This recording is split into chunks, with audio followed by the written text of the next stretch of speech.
No one quite knows where they came from. They just sort of appeared one day, always on the horizon, always on the move, as if they're late for some important affair. Obviously, everyone panicked at first. Who wouldn't be afraid of an enormous monstrosity looming in the distance? It was global hysteria of the highest order. The world's militaries were deployed, of course, but they found it impossible to reach the beasts, even with their fastest rockets. They eventually gave up, classifying the creatures as anomalous illusory phenomena and leaving it at that. The scientists say they're like moving mirages. No matter how far you go toward them, they'll always be out of reach. It was a strange thing to get used to, but humans can adapt to just about anything. After all, it's not like they're actually doing anything. They just amble slowly across the horizon until they eventually vanish from view. They're really quite astounding. Whole communities have formed in the interest of studying them. No two are exactly alike, and the same creature rarely shows itself twice.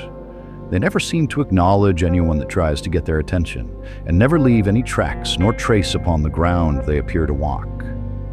However, they are almost always accompanied by inclement weather of some kind, which is itself very real. Some have taken to calling them the rainwalkers as a result. Beyond those bare facts, there's little we know for certain.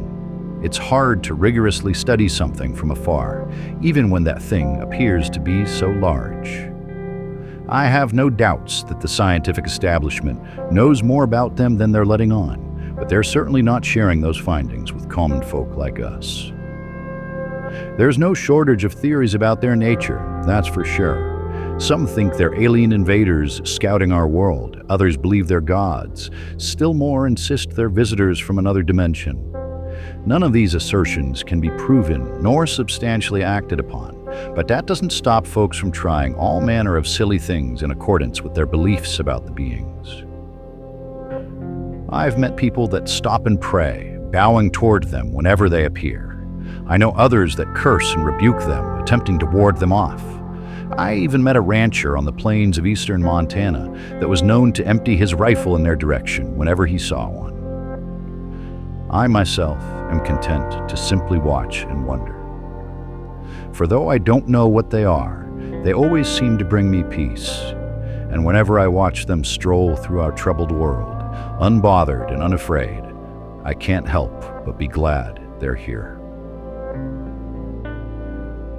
Thank you so much for visiting the archive today. If you enjoyed this story, don't forget to like and subscribe. And if you want more, please consider becoming a member on Patreon or subscribing to the archive on Substack to receive weekly long-form stories. Thanks, folks, and remember to always stride safe.